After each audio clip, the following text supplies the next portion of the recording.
founder of SJB Global, and today I'm going to be discussing the importance of tax neutrality when investing.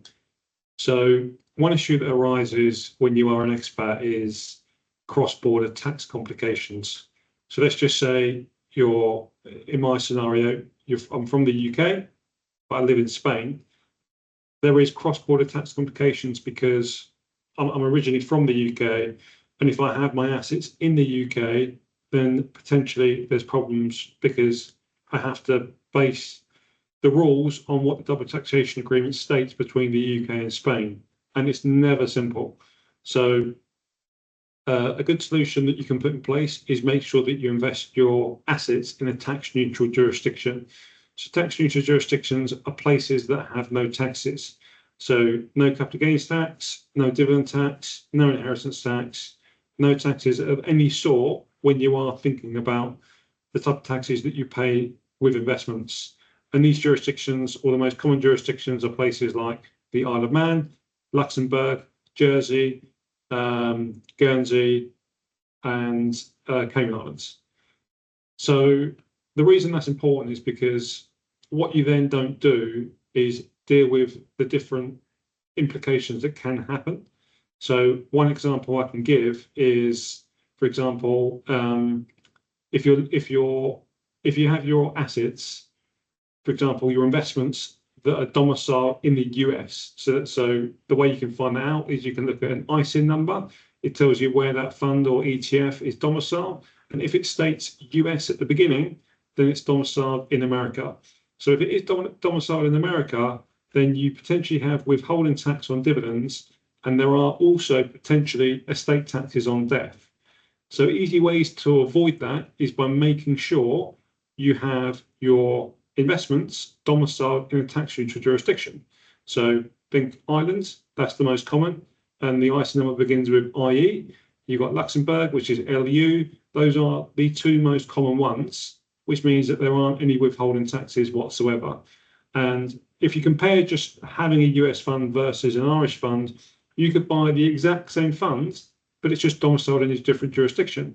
So it avoids the problem without actually restricting you to specific investments of some kind, because you could buy the S&P 500s that's domiciled in Ireland, or it could be domiciled in America. It tracks the exact same index, so there's no difference there whatsoever.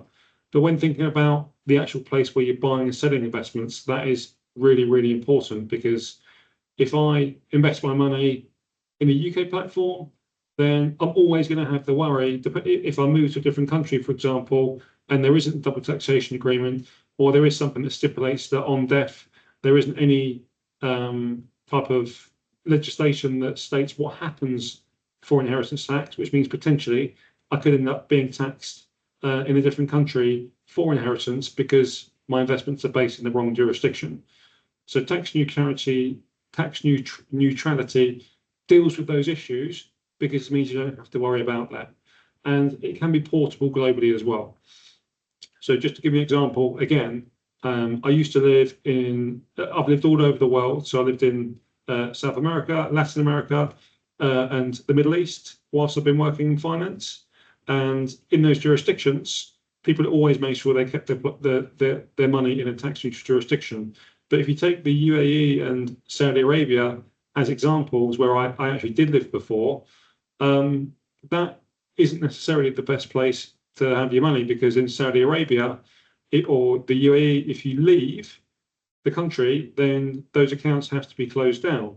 So you want to make sure it's a tax neutral jurisdiction that is actually set up for expats that are moving around globally, because what you don't want to do is have your assets in a country, and I'm going to give another example on the UK here, because the UK works on a tax year from April to April, whereas a lot of other countries around the world do it from January 1st to the 31st of December.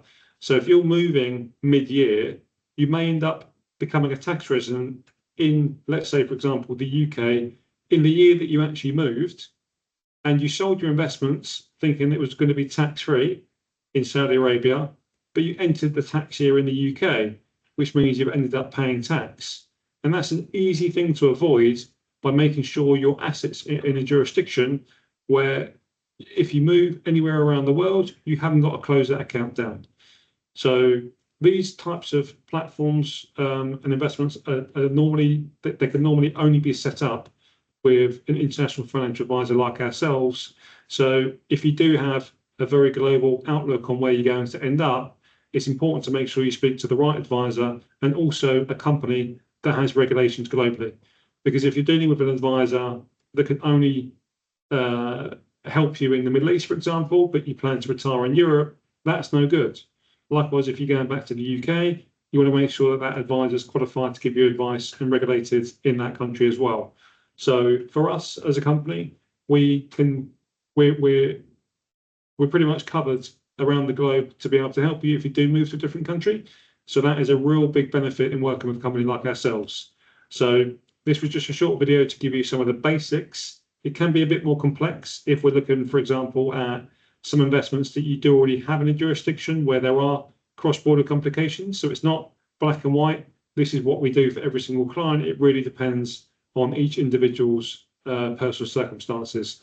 So if you do want to review your current assets and compare them to moving them somewhere more tax neutral, then please get in touch and we can run through an extra review and give you a review of what you currently got and what we can give to you. Thank you.